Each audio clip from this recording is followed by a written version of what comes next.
ya sé que te falló, no sé, se falló la mitad. ¿Qué la mitad de 9? ¿Tú lo hiciste? ¿Cuál es la mitad de 9?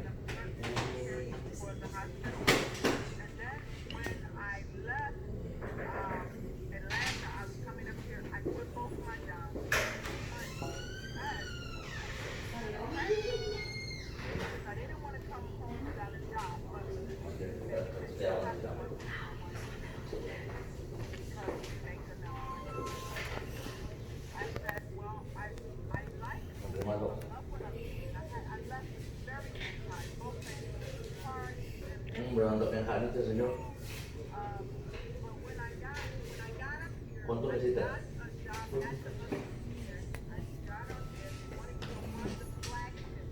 Lo miro a las 9 de la mañana, señor.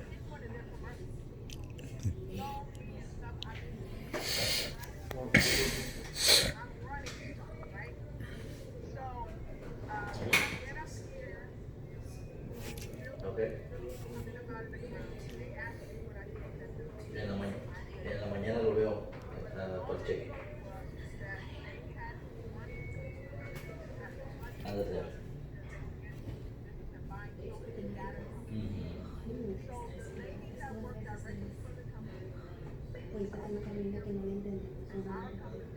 ¿De qué? Yo también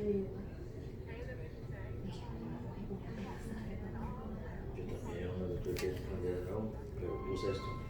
Ya te paso nada. Hello.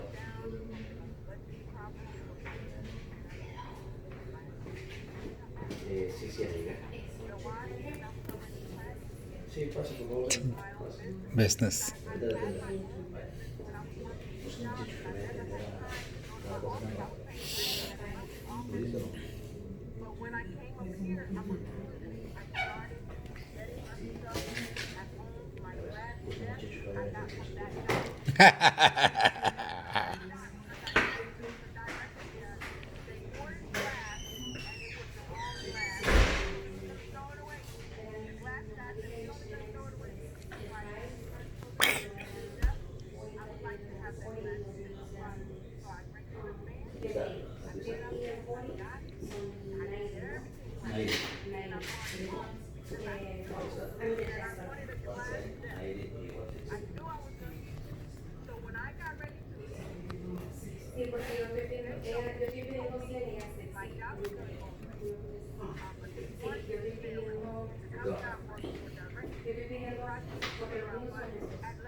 Yo le dije que lo podía cambiar nomás, o sea, es la única, pero era la primera semana del mes, que si quería la podía cambiar así.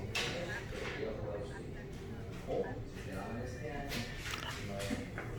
Wow.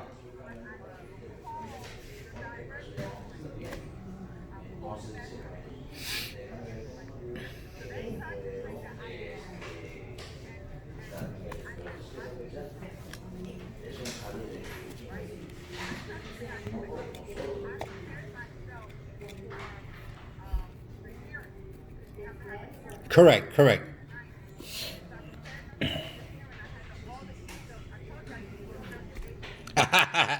Yes.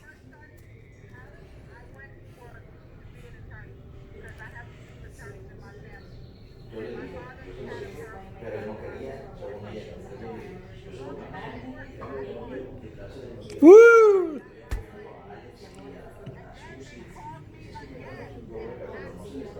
You want to work back?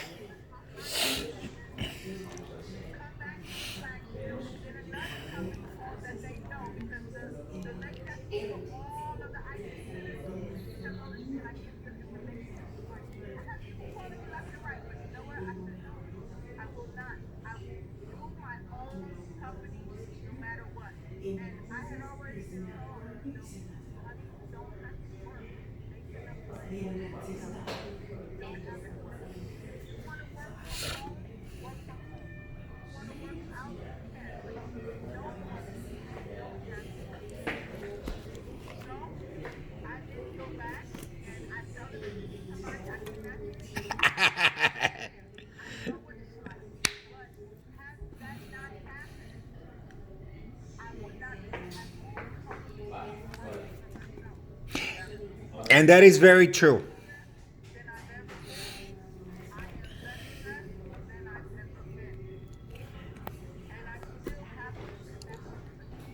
Great.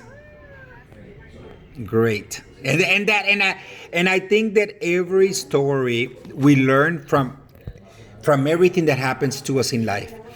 If he would have not made the decision to let me go, I would have not been able to be what I am right now.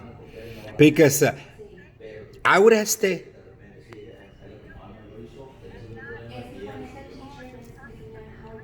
And that's what I told you earlier when we started our conversation. I learned my purpose. I learned my purpose and of life. And look at me, it's already been what? Since 1994 to now, 30 years. So it's been a long time, and I'm here. And I have 11 locations now. And I have a, yes, el segurito. B&B insurance. Eh,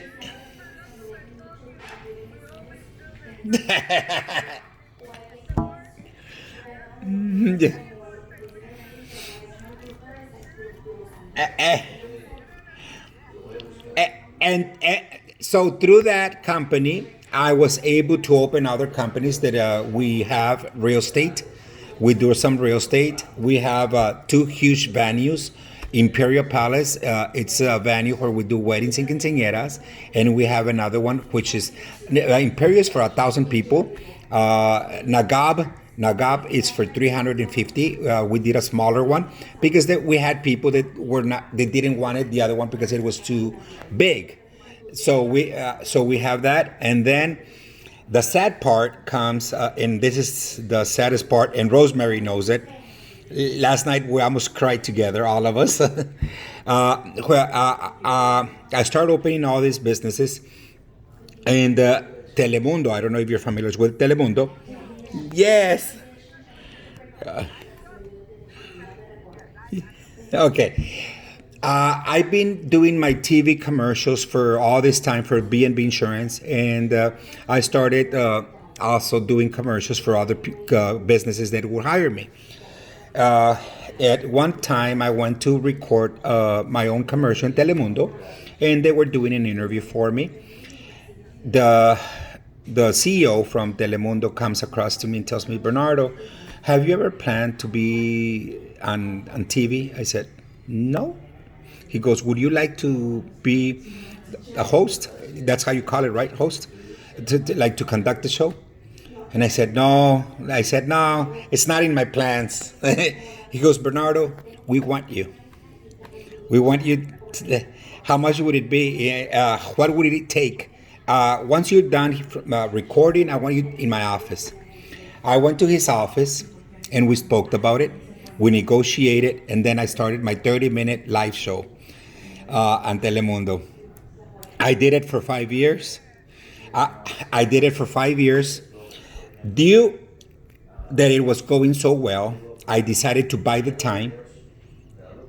I decided to buy the time, have the show become my show, and I would sell the commercials to businesses. The 30-second commercials here where I live, they normally run for $250, $200 to $250. During the time of Bernardo's show, Telemundo, prior to the show coming on air, the last commercial was being sold for $1,000. The last commercial was $1,200. 30-second commercial. So that gave me the idea to increase mine. So I started increasing mine. Due to the commercial, they started hiring me to model clothes, to be in magazines. And and thank you. All this is going so well, and it seems like a fairy tale. June 21st of 2013, where everything is going beautiful. I'm in Telemundo, Estrella TV. I'm in Televisa. I start my show starts. They start buying it. That like it starts not only one TV station anymore. Now we have Estrella TV, Televisa, Azteca, Telemundo, Univision. It went like February 2013. I was recording in Telemundo, and I kept on having some headaches. And I kept telling my wife, I don't know what's going on. I'm getting these severe headaches, and my sight starts going, my vision very blurry. I went to the doctor, and the doctor tells me, Bernardo, you need to slow down. It's too much. You have all these businesses, you have all this recording on TVs, and then I had started doing radio. And I said, you're on radio, you're on TV, you have all these businesses, you need to slow down. It's your stress. And I told her, Dr. Cooper, you think it's stress? He said, yes. He said, why don't you do an MRI on my head? He goes, there's no need, Bernardo. He said, I want an MRI, please. So she sends me to the Renaissance Hospital. And when she does, she gets the results. A week later, she calls me and tells me, I need to talk to you. And he goes, you're fine. You have how do you cut it? Lunar.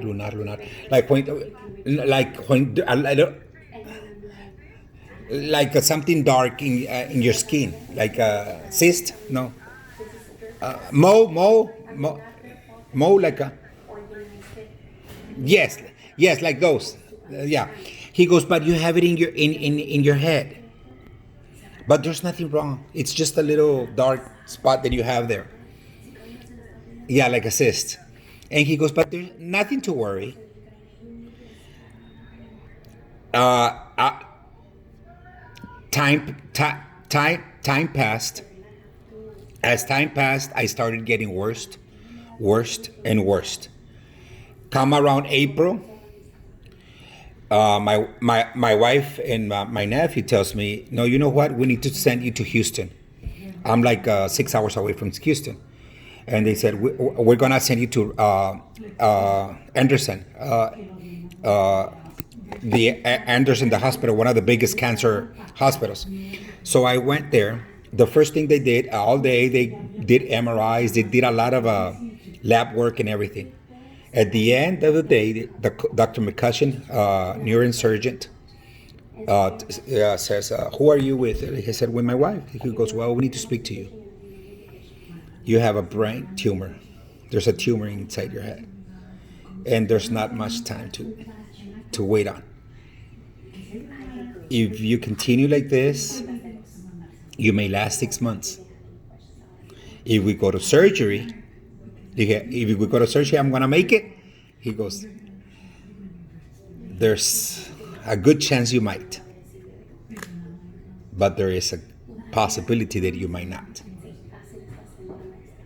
But at least if you take the surgery, at least you give yourself an opportunity, a chance. I had 2 girls and a boy, and my son, my only son. We come home, we come back, we speak to the family, and I spoke to my boy because at that time he was 16, and I told him what was going on. I told them, you know what, I spoke to the attorney because the hospital wanted me to do the, how do you call it, the will? Yeah, they told me, before you go into the hospital, we need to do a will. You need to bring a will. So I called I spoke to my attorney. I said, Ms. McLaren, this is what's going on. He goes, Bernardo, there's a lot of work. We need to do a lot of work. You have all these assets and that we need to really worry about. And I said, okay. And he goes, what do you suggest? So she calls in a meeting, and she tells me, one of your girls is already married, the other one is single. I suggest that we put your son, your wife, and then your son. And I said, well, but why my son? He's 16 and he's the boy. And your daughters will get married, and if for anything, you don't know who they're gonna marry.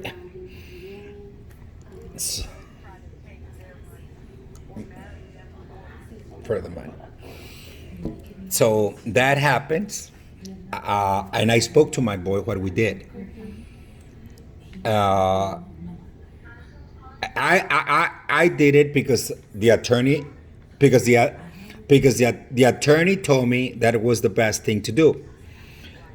And I had the conversation with him. And after that, my daughter had her baby on May 23rd, my first granddaughter.